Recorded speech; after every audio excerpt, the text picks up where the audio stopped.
अस्सलाम वालेकुम everyone. I hope आप सब ठीक ठाक होंगे। मैं भी बिल्कुल ठीक हूँ। फ्राइडे की बड़ी सिंपल सी रूटीन आप लोगों से शेयर करूँगी, लेकिन बताइएगा ज़रूर क्या वाकई ये स्ट्रेस फ्री रूटीन थी या स्ट्रेसफुल थी। आजकल तो इस वार्डरोब ने बहुत स्ट्रेस मुझे दिया हुआ है।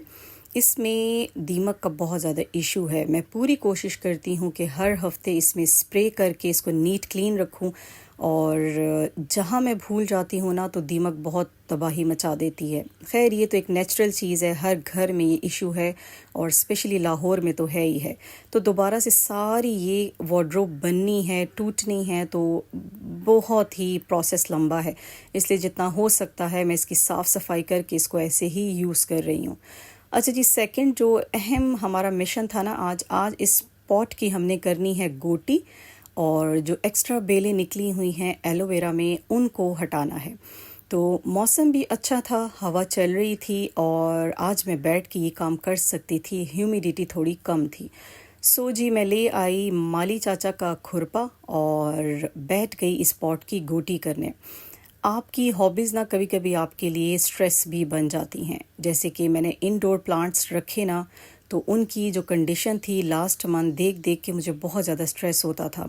ऐसा लगता था जैसे जो किचन में पड़ा हुआ था ना मनी प्लांट, ऐसा लगता था उसको तो नज़र ही लग गई है। यूं मनी प्लांट किसी के ख़राब होते मैंने नहीं देखे कि पूरी की पूरी बेल जल जाए, जड़ तक जल जाए।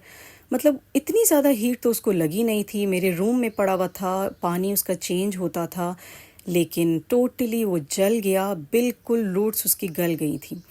तो इंडोर प्लांट्स रखने का तो अब मेरा कोई इरादा नहीं है, क्योंकि वेंटिलेशन प्रॉपर नहीं है हमारे घर में और गर्मियों में बहुत ज़्यादा मसला होता है। रखे तो आर्टिफिशियल ही रखूँगी। अच्छा जी, इसकी जितनी हो सकता था गोटी मैंने कर ली, और मैं एक गहरा खड्डा खोदना चाह रही थी ताकि ये डेप्थ में अंदर चला जाए, और वो मुझसे हो नहीं रहा था। बड़े प्यारे इसके दो छोटे बेबी प्लांट्स निकले हुए हैं। अब कोशिश करूँगी ये मिट्टी से बाहर रहें और बाकी सारा मिट्टी के अंदर चला जाए। तो आपकी हॉबी भी ना कभी कभी आपके लिए बहुत स्ट्रेस बन जाती है। तो यहाँ लग रहा है कि मैंने फ़ौरन ये काम कर लिया था, लेकिन टाइम लग गया था इसमें। आई थिंक मेरे 2 घंटे लग गए थे। पीछे एलोवेरा को भी सारा काट छांट करनी थी, फिर टेरेस की क्लीनिंग भी करनी थी, इतनी मिट्टी डल गई थी, और इसको भी अच्छी तरह लगाना। तो अल्हम्दुलिल्लाह लगा दिया था ये, और मुझे खुशी भी हो रही थी कि एक अच्छा सा इसकी हाइट के मुताबिक इसको पॉट मिल गया है। और अब अल्लाह करे ये ग्रो कर ले, क्योंकि गहराई में ये मुझसे नहीं लगा है। जितना लग सकता था मैंने लगा दिया। अच्छा, स्नेक प्लांट की ये खूबी है ना कि इसको पानी वानी की ज़रूरत नहीं होती, और मैंने इंशाल्लाह आइंदा यहाँ टेरेस पे रखने ही हैं ऐसे ही प्लांट्स जो कि धूप को भी बर्दाश्त करें और आपको स्ट्रेस ना दें। सबसे बड़ी चीज़ है ना, आप स्ट्रेस फ्री रहो, क्योंकि प्लांट्स की प्रॉपर केयर मुझे नहीं आती, मुझे इतनी समझ नहीं है। तो ऐसे हम लोग थोड़े सख्त जान प्लांट्स ही लेके आएँ जो हमें खुशी भी दें ग्रो करते करते। और सुना है मैंने जैसे कि स्नेक प्लांट है ऐसा, एलोवेरा तो है ही है, ये तो मेरा अपना एक्सपीरियंस है। आप देखें हीट थोड़ी कम हुई है ना, बारिशें वगैरह हुई हैं, तो एलोवेरा ग्रीन हो गया है। अब इसको पेंट करना रह गया है। अल्हम्दुलिल्लाह मैंने लगा दिया स्नेक प्लांट। अल्लाह ताला करे ये बड़े फले फूले, और इसका मैंने पॉट करना है पेंट। सारे पॉट्स को पेंट करना है। मुझसे पूछ रहा था कोई, यार दिखाती हो तो इनको पेंट तो करो। करेंगे इंशाल्लाह, सब कुछ करेंगे। हर चीज़ ना थोड़ा सा टाइम लेती है। आप लोग किसी को देख के ना उसको जज ना किया करें। कहते हैं ना कि कभी भी किसी बुक को उसके फर्स्ट कवर से कि फर्स्ट पेज से जज नहीं करना चाहिए। सेम ऐसा ही है, आपको क्या पता दूसरे की क्या कंडीशन है, वो किन सिचुएशंस में है, उसके लिए क्या फटीग्स हैं और क्या अहम इश्यूज उसके चल रहे हैं, कि ये छोटी छोटी चीज़ों को भी हम लोग इग्नोर कर देते हैं कभी कभी। तो टेरेस की अच्छी तरह क्लीनिंग कर लूँगी। इतनी गर्मी है ना कि साइड पे आपको वो छोटे पॉट्स दिख रहे हैं, अभी तक वो भी मैंने नहीं फेंके। आना ही नहीं होता इतना टेरेस पे, बस कपड़े डालने हैं और जल्दी से चले जाना है। या मुझे देखती हूँ मैं बादल हैं, बारिश हो रही है, तो मैं क्लीनिंग जल्दी से कर लेती हूँ। एक तो जो हमारे सोलर वाले हैं उन्होंने पेंट यहाँ पे बैठ के किया है। सारे जो हमारे स्टैंड से सोलर के, पेंट कैसे टाइलों से हटेगा ये भी बहुत ज़्यादा मुझे टेंशन हो रही है, क्योंकि मुझे ही हटाना है, और कैसे पेंट हटेगा अब ये अलग मरहला है। देखेंगे इंशाल्लाह टाइलों से पेंट कैसे हटता है। अब सेकंड था कि जितनी भी ये बेल निकली हुई है ना एलोवेरा में, और कैसी ये बेल है कुछ पता नहीं है। تو اسمیل بھی اس کی کوئی نہیں تھی. راؤنڈ شیپ میں اس کا لیف تھا اور اس کو لازمی ہٹانا تھا, نہیں تو ایلو ویرا خراب ہو جاتا.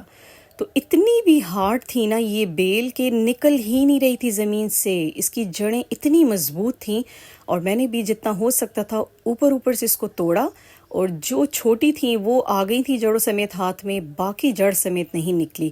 ابھی مالی کا کام ہے نا, آئے گا کٹنگ بھی کر دے گا اور تھوڑا فریش بھی کر دے گا ساری اس کی مٹی وغیرہ کو, اور یہ بیلیں نکال لے گا. وہ بھی بزرگ ہیں, 2-3 ہفتے ہو گئے ہیں, وہ بھی نہیں آ رہے ہیں. آتے ہیں تو جلدی سے نیچے کا کام کر لیتے ہیں, اور بس گرمی سے ہر کوئی پریشان ہے, کیا کریں. خیر کوئی بات نہیں, جتنا مجھ سے ہو سکتا تھا میں نے کیا, کیونکہ ہابی بھی میری ہے, میرا شوق ہے پلانٹس اوپر رکھنا, تو ظاہر ہے مجھے ہی لک آفٹر کرنی ہے. اور مجھے بہت اچھا لگ رہا تھا اس وقت ان کے ساتھ ٹائم اسپینڈ کرنا, بجائے اس کے کہ میں بیٹھ کے کسی کے ساتھ گوسپ کر رہی ہوتی یا نیگیٹو کچھ سوچ رہی ہوتی یا اوور تھنکنگ آ رہی ہوتی. تو بہت بیسٹ ہے ان چیزوں پہ اپنا ٹائم لگانا. تو اچھا, ایک بیل نہیں تھی ایلو ویرا میں, ان 2-3 پاٹس میں تو ایسی بیل تھی جس کو میں نے بہت کوشش کر کے اکھاڑنے کی کوشش کی ہے, لیکن لاسٹ والے پاٹ میں آپ کو دکھاتی ہوں, کچھ الگ سا پودا اس میں نکلا ہوا تھا. تو یہ اپنے آپ کیسے آ جاتی ہیں کچھ سمجھ نہیں آتی. راؤنڈ شیپ میں اس کے لیوز ہیں اور اس کی جو ٹہنی ہے بہت اسٹرانگ ہے. تو فی الحال تو میں نے ان کو پھینک دیا تھا. یہ پیچھے کر کے تکونی شیپ میں پتے ہیں اس کے, اور یہ بھی نیچے تک اسٹرانگلی ایلو ویرا میں گھسے ہوئے تھے اس کی جڑیں بھی. تو اس کو بھی بڑی مشکل سے میں نے کھانچ کے نکال لیا اور ایک طرف کر دیا. میں نے کہا اب یہ سارا کام نا بعد کا ہے, انشاءاللہ ان تمام پلانٹس کی اچھی طرح چیک اپ کروائیں گے مالی انکل سے, ڈاکٹر مالی سے, تاکہ دیکھیں ان کی کنڈیشن کیسی ہے کیا نہیں ہے. پلانٹس بھی مانگتے ہیں چینج, تھوڑا سا مانگتے ہیں, ان کو بھی ریفریشمنٹ چاہیے ہوتی ہے. تو یہ اب آگے ایکسپرٹ کا کام ہے. ایک پلانٹ کو پانی دیا اور اب 15 ڈیز کے لیے میں ریلیکسڈ رہوں گی, کیونکہ اس کو پانی کی ضرورت نہیں ہوتی. یہ بہت بڑی خوبی ہے اس کی کہ اس کو پانی زیادہ نہیں چاہیے ہوتا, یہ بس گرو کر جاتا ہے. اچھا جی, نیچے آئی تو 6:30 ہو چکے تھے اور کھانا بنانا تھا. لیکن ایک اور چیز جو بہت اسٹریسفل آج کل مجھے لگ رہی ہے نا, یہ سوپ ڈسپینسر مجھے بہت ہی الجھن دے رہا ہے. اس میں بار بار پانی جمع ہو جاتا ہے, اور جو لوفا ہے جو اس میں ہم نے اسکربر رکھا ہوا ہے اس میں اسمیل ہو جاتی ہے. تو بہت مجھے الجھن ہو رہی ہے اس سے. میں اس کو جلدی ہی چینج کر دوں. اچھا, چیز شاپ پہ پڑی بھی ہو نا تو بہت اچھی لگتی ہے, ایک نیو سٹائل لگتا ہے کہ ایک کمپیکٹ چیز آپ کو مل گئی ہے اور بہت اچھی چلے گی. لیکن استعمال کے بعد پتہ چلتا ہے کہ اس میں کیا پرابلمز ہیں.